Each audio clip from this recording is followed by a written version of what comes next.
नमस्कार दोस्तों, मेरा नाम सुजाता और स्वागत है आपका द ऑर्डरिंग में। आज हम बात करने वाले हैं इंडिया और ईरान के रिलेशन के बारे में, और हम भारत के external affair mister S Jaishankar के ईरान विजिट के बारे में भी बात करेंगे। लेकिन उससे पहले अगर आपने हमारे चैनल को सब्सक्राइब नहीं किया है तो please subscribe our channel and hit the bell icon for regular notification. पिछले 5 साल से ईरान और इंडिया के रिलेशन नीचे की तरफ जाते हुए नज़र आए हैं, और इसका एक सबसे बड़ा कारण यूएस है। क्योंकि अगर हम बात करें मिस्टर ट्रम्प के कार्यकाल की, तो उस समय उन्होंने JCP joint comprehensive plan of action से खुद को बाहर कर लिया था, और उन्होंने बहुत सारे सैंक्शन पुट किए थे ईरान पे, जो मिस्टर ओबामा के कार्यकाल में उन्होंने हटा दिए थे।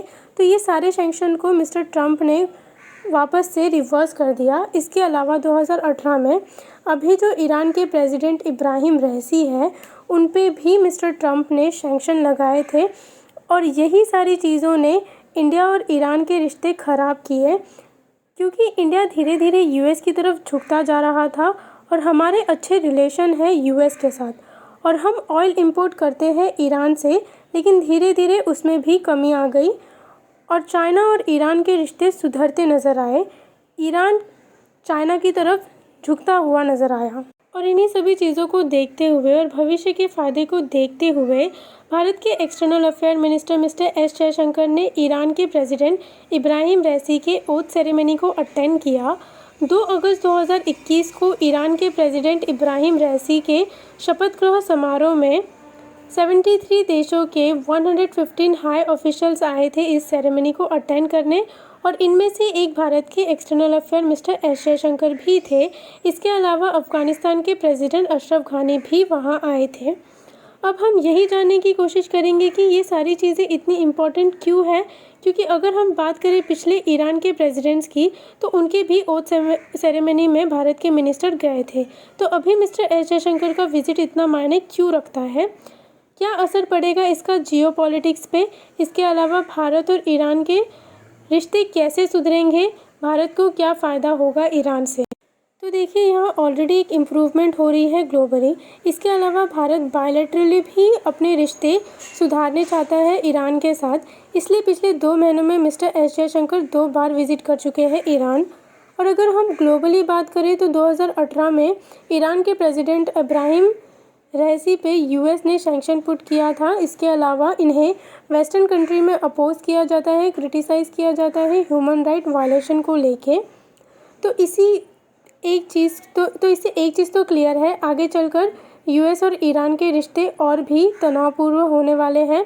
इसके अलावा मिस्टर इब्राहिम रईसी, उन्होंने स्टेटमेंट दी थी कि अगर यूएस सैंक्शन हटा देता है तो भी वे यूएस के साथ अपने रिश्ते सुधारने में कोई दिलचस्पी नहीं रखता। वे मिस्टर बाइडेन से मिलने में कोई दिलचस्पी नहीं रखते। इसके अलावा हाल ही में 1 अगस्त 2021 को इसराइल की एक शिप पर अटैक हुआ था, और यूके, यूएस और इसराइल ने इस अटैक का ब्लेम ईरान पे डाला था, लेकिन ईरान ने इस ब्लेम को मना किया। उन्होंने कहा कि ऐसा उनके द्वारा नहीं किया गया, कोई भी अटैक ईरान द्वारा नहीं किया गया। इससे हम ये अंदाज़ा तो लगा सकते हैं कहीं ना कहीं वेस्टर्न कंट्रीज़ और ईरान के बीच तनाव है, और इसी समय भारत ने ये चीज़ क्लियर कर दी है बाकी देशों के लिए कि हम अपने रिश्ते सुधारना चाहते हैं ईरान के साथ। और अगस्त के शुरुआती हफ्तों में रशिया ने एक मीटिंग रखी थी अफ़गानिस्तान को लेके। यूएस, चाइना, पाकिस्तान, इन सबको इनवाइट किया गया था इस मीटिंग में, लेकिन भारत और ईरान को नहीं। और हम सभी जानते हैं कि भारत का इन्वेस्टमेंट अफ़गानिस्तान में बहुत है। इसके अलावा ईरान एक लंबा बॉर्डर शेयर करता है अफ़गानिस्तान के साथ। ईरान एक रीजनल प्लेयर है अफ़गानिस्तान में। और अगर भारत के रिश्ते ईरान के साथ अच्छे हो जाते हैं तो भारत ने जो चबहार पोर्ट डेवलप किया था, जिससे हमें सेंट्रल एशिया का एक एक्सेस मिलता ईरान के थ्रू, अब हम उस चीज़ का फ़ायदा उठा सकते हैं, और हमें अफ़गानिस्तान का भी एक एक्सेस मिलेगा। इसके अलावा इंडिया में पेट्रोल के बढ़ते दामों से तो हम सभी वाकिफ़ हैं।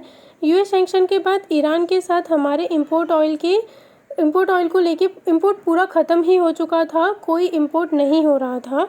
और अभी अगर हमारे रिश्ते अच्छे हो जाते हैं तो हम वापस से इस इम्पोर्ट को चालू कर सकते हैं और जो पेट्रोल के दाम बढ़ रहे हैं शायद उसमें इससे एक कमी आ सके। सो आज की वीडियो के लिए बस इतना ही। अगर आपको ये वीडियो पसंद आई हो तो इस वीडियो को लाइक और शेयर करना ना भूलें। इसी तरह बने रहिए देश और दुनिया की खबरों को जानने के लिए हमारे साथ। धन्यवाद।